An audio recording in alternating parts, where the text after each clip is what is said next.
আসসালামু আলাইকুম। চলে আসলাম ইফতারের আরেকটা আইটেম নিয়ে। এটা আমরা এমনি নর্মালিও খেয়ে থাকি সবাই রান্না করে, তো দেখেই বুঝতে পারছেন নিশ্চয়ই ফ্রাইড রাইস রান্না হচ্ছে। হিউজ পরিমাণে ফ্রাইড রাইস রান্না করছি আমি আমার ঘরোয়া পদ্ধতিতে রান্না করছি। আগে থেকেই সিদ্ধ করে রেখেছিলাম পাতাকপি, ফুলকপি, গাজর আর আজকে এখানে অ্যাড করেছি আমি ছোট ছোট আলু, বগুড়ার সেই গুঁড়া আলু ছিল, ক্যাপসিকাম 2 রকমের, লাল সবুজ, তারপরে ডিম ভাজি করে রেখেছিলাম আগে থেকে, একটু গোলমরিচ আর লবণ দিয়ে। চিকেন ছিল, একটা ব্রেস্ট চিকেন ছিল। এখানে 1 কেজি চালের ফ্রাইড রাইস তৈরি হচ্ছে। আমরা 12 জন মতো মানুষ খাবো আজকে ইফতারিতে।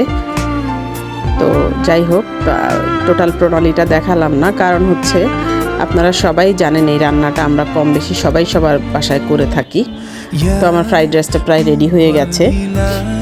আর এটা আমার ছোট্ট রিলস আকারে আমি শেয়ার করেছিলাম সেই গ্রেভি চিকেনটা।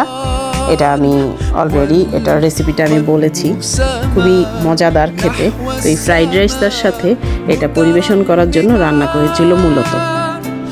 এটা আমরা ইফতারে খেয়েছিলাম, অসাধারণ একটা খাবার ছিল। তো যাই হোক, আমার এই খাবারের রেসিপিটা আমি আগেই শেয়ার করেছি। আর ফ্রাইড রাইসের রেসিপি আমরা সবাই জানি, তবু ঘরোয়া পদ্ধতিতে যেভাবে আমি রান্না করেছি সেটা বলেইছি, সবজিগুলো আগে সেদ্ধ করে রেখেছিলাম, তারপর চালটা কষিয়ে নিয়েছি যথারীতি, পেঁয়াজ দিয়েছি গরম করে তেলে, একটু আদা, রসুন, জিরা, ধনিয়া মশলা হিসেবে ইউজ করেছি। কোনো প্রকার গরম মশলা আমি ফ্রাইড রাইসে ইউজ করি না, তাহলে সেই ফ্লেভারটা আর আসে না।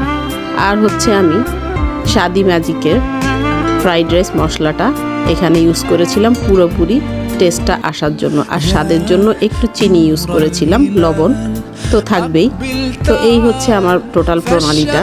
তো আমার খাবারটা রেডি হয়ে গেছে, এখন বেড়ে ইফতারের জন্য সম্পূর্ণ রেডি। দেখতেই পাচ্ছেন কেমন সুন্দর হয়েছে, ঝরঝরে একদম। আমি আগে থেকে চালটা সেদ্ধ করে নেইনি, একদম পোলাও প্রসেসেই আমি রান্না করেছি ফ্রাইড রাইসটা। খেতে কিন্তু রান্না হয়েছে দারুণ, খেতেও হয়েছে অসাধারণ।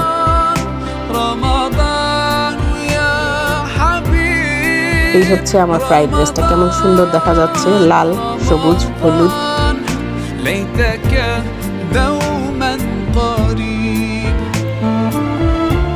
তো একটু ফ্রাইড রাইসের উপরে চিকেন পরিবেশন করে দিচ্ছি। তো আমার ইফতারের প্লেট রেডি হয়ে গেল।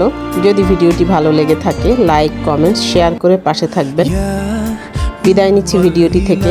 আল্লাহ হাফেজ। সবাই ভালো থাকবেন, সুস্থ থাকবেন।